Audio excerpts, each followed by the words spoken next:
Welcome to Channel 5 News. Today we're talking about postclassical art and architecture. Adia, do you want to start us off? Sure, Grayson. When one thinks of ancient times, art and architecture are two things which offer a very good look into the culture and civilizations. The biggest influence on all other societies was held by the Islamic heartland, which many aspects of their art and architecture can be seen in the Byzantine Empire, Western Europe, and post-classical China.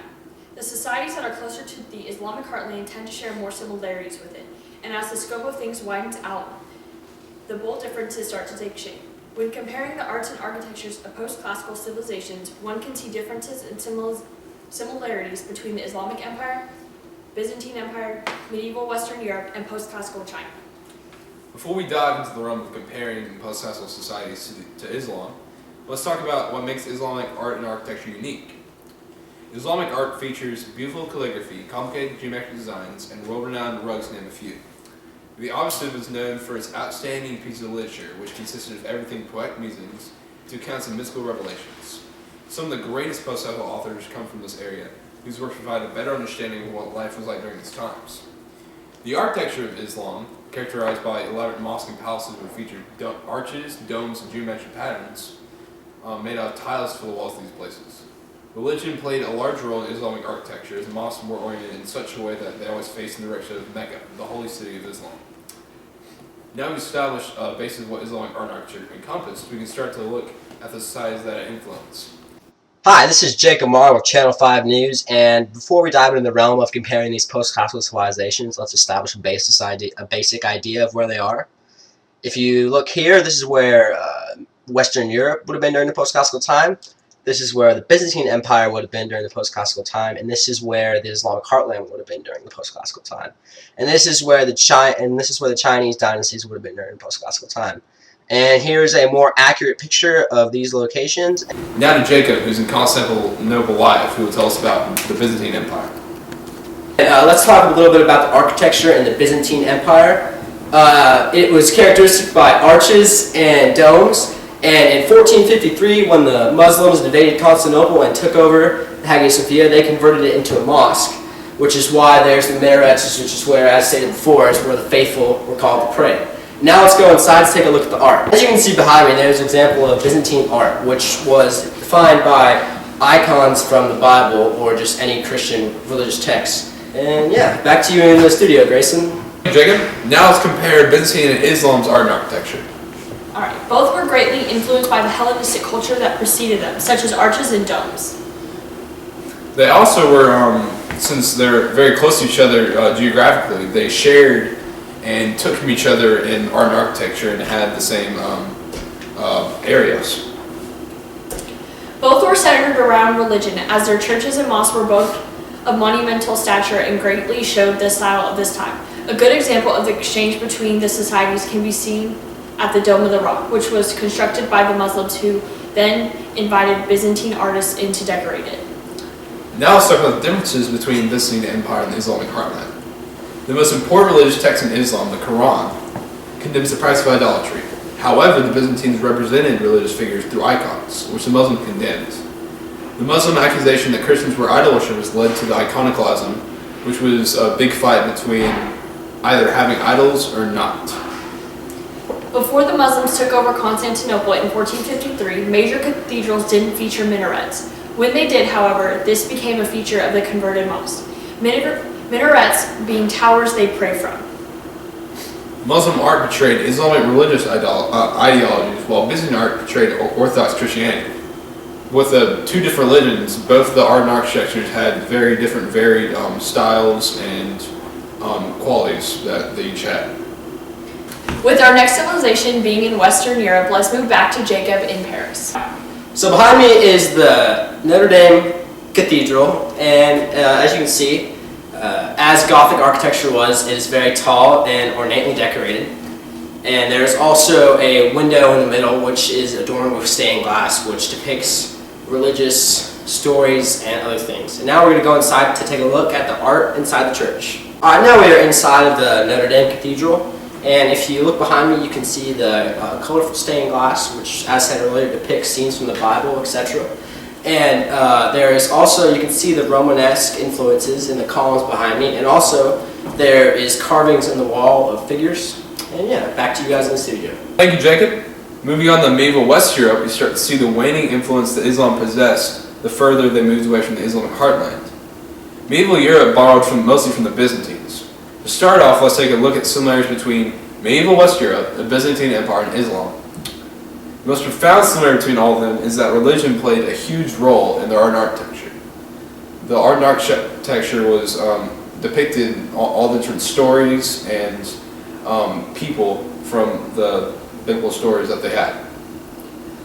All three of these societies greatly borrowed from the Romans, as many Romanesque themes can be seen in the architecture of them all.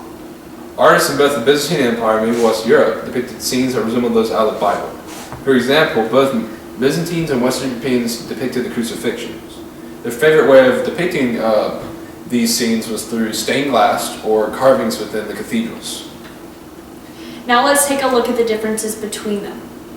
The primary differences in medieval European architecture began to take shape during the 11th century, when a unique style arose in Europe called Gothic architecture. While it benefited from Muslim knowledge, it was original. This form of architecture was clear evidence of just how far structural engineering had come, as churches featured tall spires that shot through the skyline. While the Byzantines and medieval Western Europeans practiced different religions, they still represented religious figures in their art.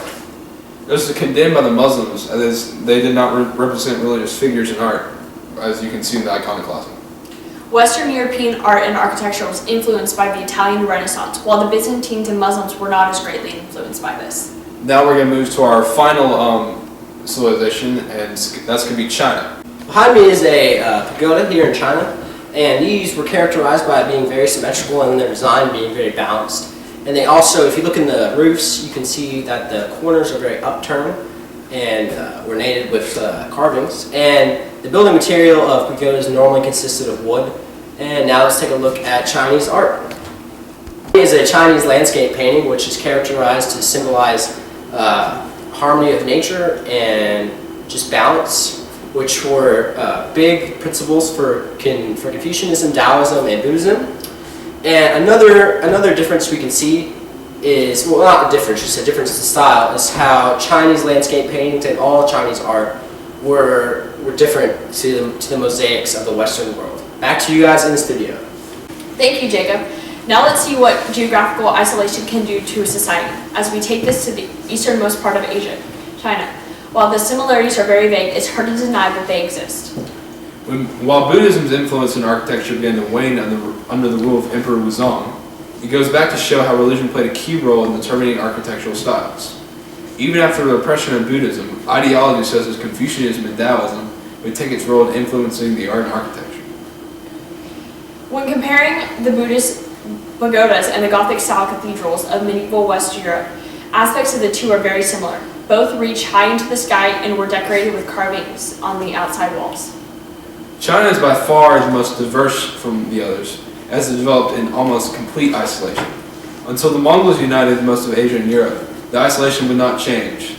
Let's take a major look at the major difference between these societies.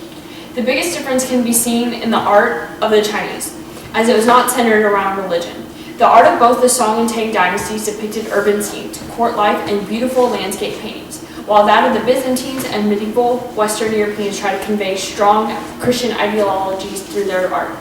Paintings were full of symbolism, which sought to teach moral lessons. This differed from the art of the West, as depictions were generally straightforward and to the point and really didn't have, underneath meanings. After reviewing these civilizations, we can see all the characteristics of art and architecture through trade and conquer, or cultural diffusion. Thank you for tuning in today to Channel 5 News, brought to you by Gillette. Best man can get. Stay classy, San Diego.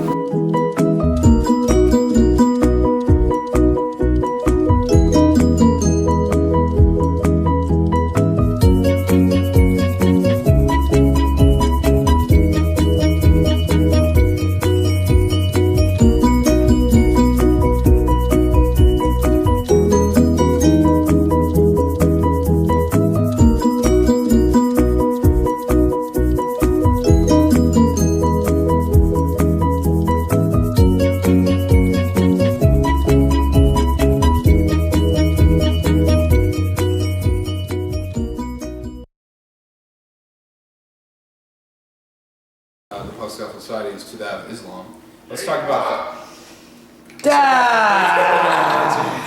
Oh, I'm sorry. Islamic art featured beautiful calligraphy, complicated Jewish designs, and Roman drawings still repeated. The opposite was known for.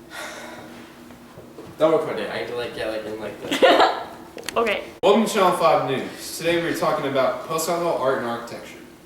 Adia, you want to start us off? Sure, Grayson. When one thinks of ancient times, art and architecture Jacob, that was your fault. That wasn't my fault. I need apology. I can't do this. You're gonna have to do number. That was perfect. No, I can't. No. I can't. Thank you, Jacob.